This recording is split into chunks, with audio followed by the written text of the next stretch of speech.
नमस्ते. Food stories bye Pallavi Kaushik मध्ये तुमचं सगळ्यांचं पुन्हा एकदा स्वागत. लास्ट एपिसोडमध्ये आपण पाहिलं की इन्ग्रेडियंट्स किचन मधले. आज आपण बघणार आहोत मसाले. तर मसाले काय आहेत? मसाले म्हणजे असे पदार्थ की जे आपण आपल्या किचनमध्ये वापरल्यावरती पदार्थांमध्ये टाकल्यानंतर त्या पदार्थाचा फ्लेवर इमिजिएटली एनहान्स होतो.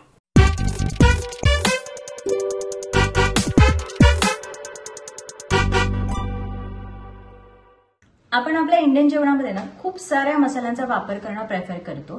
बेसिकच्या बेसिक जरी फोडणी असेल ना आपली तरी त्याच्यामध्ये मिनिमम 4 इन्ग्रेडियंट जातात. लाईक हळद, हिंग, जिरं, मोहरी एक्सेट्रा. त्या ज्या कॉम्प्लेक्स खूप साऱ्या फ्लेवरची जुगलबंदी असते ना जिभेवरती, ती आपल्याला खूप अपील करते. मसाले खरं तर एवढा व्हास्ट विषय आहे ना, जर त्याच्यावर बोलायला गेलो ना तर 2 दिवस पण कमी पडतील. पण आपण आज संक्षिप्त स्वरूपामध्ये बघणार आहोत, त्याची तोंडओळख घेणार आहोत की कसे कसे मसाले आहेत, त्याचा जनरल वापर काय होतो आणि आपण रोजच्या जेवणामध्ये असे कुठले कुठले मसाले वापरावेत. मसाल्यांच्या लिस्टमध्ये टॉपमोस्ट वरती जातं ते म्हणजे काळी मिरी, ब्लॅक पेपरकॉर्न्स. ब्लॅक पेपरकॉर्न्स आपल्या बॉडीतलं HCl म्हणजे हायड्रोक्लोरिक ऍसिड स्टिम्युलेट करण्यासाठी खूप महत्वाचं फॅक्टर आहे. दुसरे आहे लवंग. लवंगमध्ये खूप जास्त ॲनल्जेटिक आणि ॲनेस्थेटिक प्रॉपर्टीज आहे. त्यानंतर ही आहे वेलची, हिरवी वेलची. हिरवी वेलचीचा पण एक स्ट्रॉंग स्वीट फ्लेवर आहे. त्यानंतर ही आहे दालचिनी. तर दालचिनीचा पण ऑल ओव्हर वापर होतो. सेव्हरी डिशेसमध्ये पण होतो, स्वीट डिशेसमध्ये पण होतो आणि आपल्या इंडियन जेवणामध्ये पण हे सगळा हा मसाल्यांचा हा जो बेस आहे हा खूप इम्पॉर्टंट आहे. हे आहे बादियान. ह्याचा ना खूप स्वीटिश फ्लेवर असतो. त्यानंतर हे आहे जायफळाचं फूल, जावित्री म्हणतात याला मेस इंग्लिशमध्ये. त्यानंतर ही आहे बडी इलायची. त्यानंतर हे आहे तमालपत्र आणि हे आहे दगडफूल. ॲडिशनली आपल्या पदार्थांचा फ्लेवर एनहान्स करण्यासाठी आपल्याकडे अजून इन्ग्रेडियंट्स आहेत, ते म्हणजे मेथी, मेथ्या म्हणतात त्याला, मेथी दाणे. त्यानंतर हे आहे तीळ, पांढरे तीळ. त्यानंतर हा आहे ओवा, अजवायन आणि हे आहे धणे. आणि लास्टली फोडणीचं साहित्य ऑफकोर्स जे आहे जिरं, त्यानंतर आहे मोहरी, तिखट, हळद आणि हिंग. तर मी जे तिखट वापरते ते हे काश्मीरी मिरचीचं तिखट वापरते, कारण आमच्याकडे खूप तिखट पदार्थ चालत नाहीत. पण जर तुम्हाला मीडियम तिखट चालत असेल तर तुम्ही काश्मीरी आणि ब्याडगी, संकेश्वरी मिक्स पण वापरू शकता. खूप जास्त तिखट हवं असेल तर एव्हरेस्टचा एक ब्रँड आहे तो तिखालाल, ते पण तुम्ही वापरू शकता. लास्टली आहे चिंच आणि हे आहे कोकम. तर चिंच आणि कोकम हे नेहमी वापरताना थोडा वेळ पाण्यामध्ये भिजवून ठेवावं.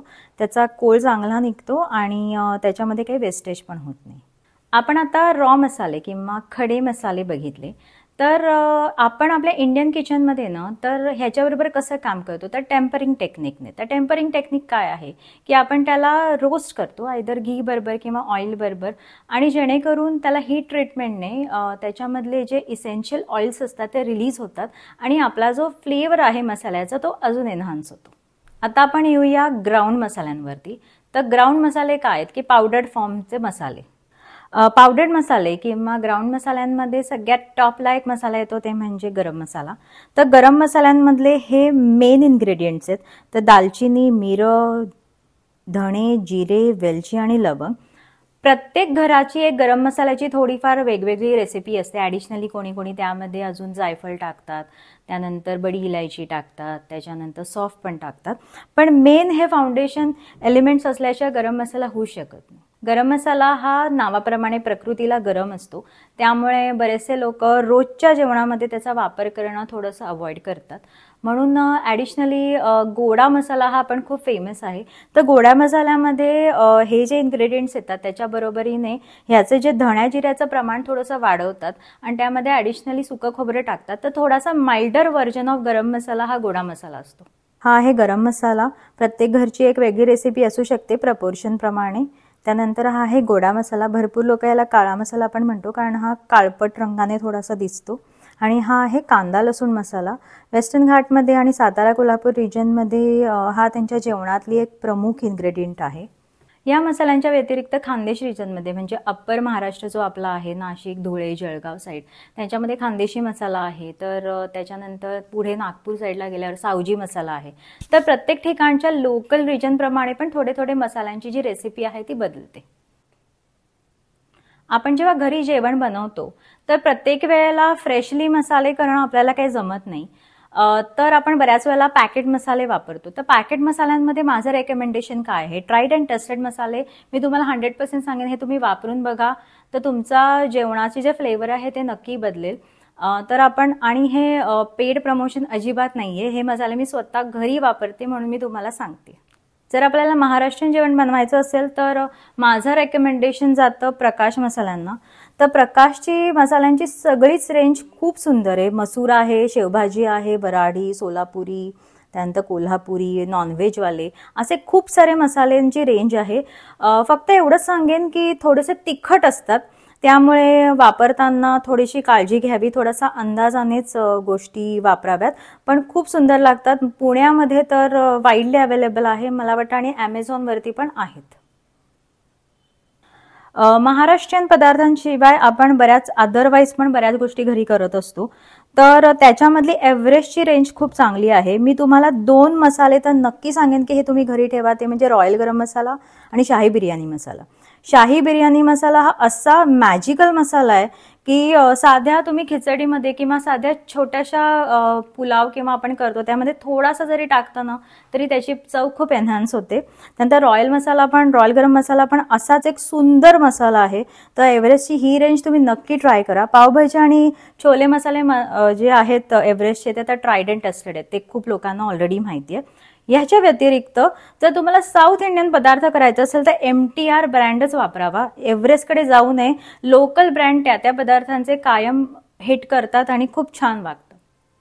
रॉ मसाले असो किंवा ग्राउंड केलेले मसाले, पावडर मसाले, जेव्हा आपण ते मसाले आपल्या पदार्थामध्ये टाकतो तेव्हा त्याची लेवल जी असते पदार्थाची फ्लेवरची इथपासून इथपर्यंत जाते. ऑफकोर्स त्याचा पदार्थाचा जो फ्लेवर आहे तो एकदम एनहान्स होतो. मसाले वापरताना आपण काय काळजी घ्यावी, तर मसाले जे माइल्डर व्हर्जनचे मसाले असतात जसे धणेपूड, जिरेपूड किंवा गोडा मसाला, हे माइल्ड असतं, तर त्याच्या बरोबरीने तुम्ही कमी तेला तुपाचा वापर केला तर चालतो. पण जेव्हा हाय रेंजचे मसाले असतात लाईक गरम मसाला, शेवभाजी मसाला, भरले वांगे मसाला, हे स्ट्रॉंग मसाले आहेत. हे स्ट्रॉंग मसाल्यांबरोबर ना तेवढ्याच प्रपोर्शनप्रमाणे तेल पण गेलं पाहिजे. जर तुम्ही तेल त्या प्रपोर्शनमध्ये नाही टाकलं ना ते मसाले ना खूप प्रकृतीला डाचतात, त्याचा त्रास होऊ शकतो. त्यामुळे तुम्ही प्रपोर्शन ठेवा त्याचं, तेलाचं आणि त्या मसाल्यांचं अमाल्गमेशन झालं ना की तो मसाला अजिबात त्रास देत नाही. गोडा मसाला, गरम मसाला, सावजी मसाला, खानदेशी मसाले, ह्या रिलेटेड जर तुम्हाला कुठल्या रेसिपी हव्या असतील तर मला नक्की कमेंट सेक्शनमध्ये सांगा. याच्या व्यतिरिक्त मसाल्यांच्या रिलेटेड जर तुम्हाला काही क्वेश्चन्स असतील ते पण विचारा. प्रपोर्शनमध्ये काय अडचणी येत असेल तर ते पण विचारा, मी नक्की त्या सगळ्यांची उत्तरं देईन. तुमचे कमेंट्स पण खूप इम्पॉर्टंट आहेत. आणि हा माझा व्हिडिओ तुम्हाला आवडला असेल तर लाईक करा, सबस्क्राईब करा, शेअर करा, बेल बटन दाबायला विसरू नका. आणि आपण आता भेटू पुढच्या एपिसोडमध्ये एक नवीन टॉपिक घेऊन. Till then, bye bye.